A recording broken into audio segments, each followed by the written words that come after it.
નમસ્તે. છેલ્લી વખતે આપણે વ્યાયામ કી અનિવાર્યતા એ વિષય વિશે ચર્ચા કરી હતી અને વ્યાયામ કર્યા પછી પ્રાતઃક્રમ જે આપણો ચાલી રહ્યો છે એમાં જે મહત્વની વાત છે એ છે વસ્ત્ર ધારણ. વસ્ત્ર ધારણનું પણ એક વિજ્ઞાન આપણે ત્યાં ઋષિમુનિઓએ કહ્યું છે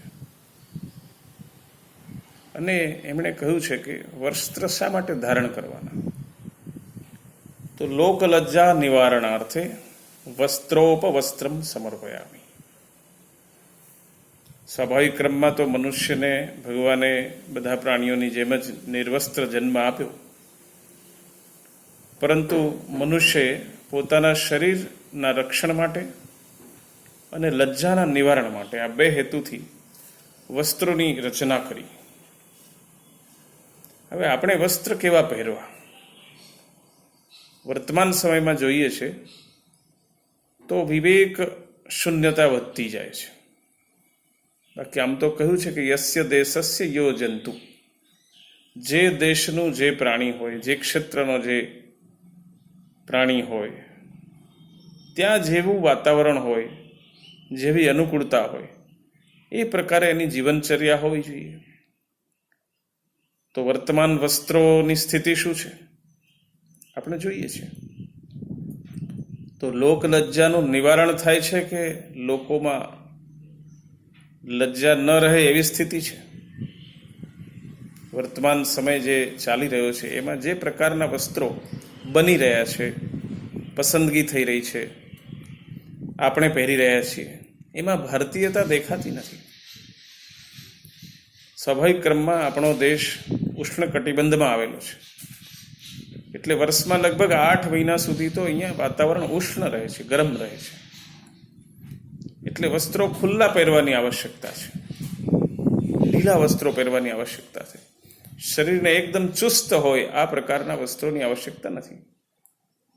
ઢીલા વસ્ત્રો છે એ હવાને અને શરીર બેની વચ્ચે એક વાતાવરણ બનાવે છે અને એને કારણે બહુ ઠંડી હોય તો પણ એ શરીર અને વસ્ત્ર વચ્ચે જે જગ્યા છે એ ઠંડી લાગવા દેતું નથી. અને ગરમી હોય તો પણ ઢીલા વસ્ત્રો એ વચ્ચે બનતું જે વાતાનુકૂળ વાતાવરણ છે એનાથી શરીરનું રક્ષણ થાય છે. એટલે શરીરનું રક્ષણ થાય અને આપણને શરમ ના આવે આ પ્રકારના વસ્ત્રો પહેરવાની આવશ્યકતા છે. સૌમ્યતા અને શાલીનતા જેવા શબ્દો છે, વિકૃતિ નહીં. આપણે જોઈએ છે કે કેટલીક દીકરીઓ વસ્ત્રો પહેરતી હોય, કેટલાક દીકરાઓ વસ્ત્રો પહેરતા હોય તો એને બેસવાની કે ઉઠવાની અનુકૂળતા પણ ન થાય. અને બજારમાં પણ એ પ્રકારની વ્યવસ્થા એવું જ મળે, એટલે એની પસંદગી પણ એવી હોય. તો શા માટે આવું? આપણે નક્કી કરવાનું છે કે આપણે સૌમ્ય દેખાઈએ, શાલીન દેખાઈએ, લજ્જાનો ભંગ ન થાય, આપણા પરિવારને અનુરૂપ આપણે યોગ્ય વસ્ત્રોનું પહેરણ રાખીએ. સ્વાસ્થ્ય રક્ષા ફક્ત ભોજનથી જ થાય એવું નથી, તો સ્વાસ્થ્ય રક્ષામાં વસ્ત્રોનું પણ મહત્વ છે. શરીર પૂરેપૂરું ઢંકાય આ પ્રકારના વસ્ત્રો હતા. વસ્ત્ર શુદ્ધ હોવું જોઈએ. એટલે આપણે ત્યાં કહ્યું કે સ્વયં ધૌતે ન કર્તવ્યા ક્રિયા ધર્મ્યા વિપશ્ચિતા. જાતે ધોયેલા વસ્ત્ર પહેરવા. અને ધૌત ધોયેલું છે એના પરથી ધોતી શબ્દ હતો. એટલે આપણે ત્યાં પૂર્વજો તો ધોતી પહેરતા, ઉપર પણ એ પ્રકારનું ઉપવસ્ત્ર રાખતા. માત્ર આજે મનુષ્ય બંધિયાર વાતાવરણમાં રહે છે. પહેલાં તો થોડું ઘણું પણ ખુલ્લું હતું, પરંતુ શહેરી અવસ્થા અથવા જે પ્રકારે વસ્તીની ગીચતા થઈ રહી છે એમાં બંધિયાર વાતાવરણમાં રહેવાને કારણે વાયુ અને પ્રકાશ જે મહત્વના જીવનના અંગો છે એ મળવાનું બંધ થઈ ગયું છે. અને એનાથી શરીર ઉપર પહેરેલા વસ્ત્રો એણે તો હવાનો સંસર્ગ જ શરીર સાથેથી કાઢી નાખ્યો છે, એટલે ચર્મરોગો થઈ રહ્યા છે. એટલે વિવિધ પ્રકારના રોગો થઈ રહ્યા છે. કપડાં એટલા તંગ છે કે પેટ અને પેડું દબાય છે. શરીરના જે ગુહ્યાંગો છે એની સ્થિતિ વિકૃત થઈ જાય છે, એટલે એની વિકૃતિઓ ઉદ્ભવે છે અને ક્યાંક તો સંતાનોત્પત્તિ જેવા પ્રશ્નો આવે છે. આજે જીન્સ જે પ્રકારના એની રચના બની રહી છે, જે પ્રકારના કપડાં પહેરાઈ રહ્યા છે, જે દીકરીઓ માટે અનુકૂળ નથી, અરે દીકરાઓ માટે પણ અનુકૂળ નથી. આપણે જોઈએ છે કે પેન્ટને પહેરવું હોય તો એને અઘરું પડે છે. તો ઋતુઓના પ્રભાવથી બચવા માટે આપણા દેશના વાતાવરણને અનુકૂળ હોય એ પ્રકારના વસ્ત્રો આપણે બનાવવા પડે, એને પહેરવા પડે. આધુનિક જે ફેશનનો દોર છે એ જીવન માટે ઘાતક છે અને લોકો વસ્ત્રો નથી ખરીદતા, બ્રાન્ડ ખરીદે છે. હું જે કપડું ખરીદું એ મારા હોદ્દાને અનુરૂપ હોય, મારું ધન, મારી લાઈફસ્ટાઈલ, એમાં મારા વસ્ત્રોનું ખૂબ મહત્વ છે, એવી આજે આપણી માનસિકતા થઈ ગઈ છે. આપણા દેશમાં એવા પણ લોકો થયા છે. ઈશ્વરચંદ્ર વિદ્યાસાગર, એક પંડિત, અંગ્રેજોના જમાનામાં ગવર્નરને મળવાનું, તો એમણે પોતાની નોકરીનો ત્યાગપત્ર આપી દીધો કે ગવર્નરને મળવા માટે જે વસ્ત્રો પહેરવા જ પડે ફરજિયાત, કોટ અને પાટલું, એમણે કહ્યું કે હું નહીં પહેરી શકું, એટલે મારી નોકરી નહીં કરી શકું. ત્યારે ગવર્નરે એ વસ્ત્રોની જે એમની પરંપરાનો નિશ્ચય કર્યો હતો કે આ જ પ્રકારના કપડાં પહેરવા, એ એમણે દૂર કર્યો હતો નિયમ. મહાત્મા ગાંધી, પંડિત મદન મોહન માલવીયજી, આ બધા આપણે જોયા છે આપણા દેશમાં, ઘણા બધા દેશભક્તો જોયા છે. તો વસ્ત્ર કેવા જોઈએ? તો સૂતી વસ્ત્રો, કોટન જેને આપણે કહીએ છીએ, ખાદી, આ પ્રકારના વસ્ત્રો જે આપણા શરીર માટે, આપણે ચામડી માટે અનુકૂળ છે, આપણા શરીર માટે અનુકૂળ છે.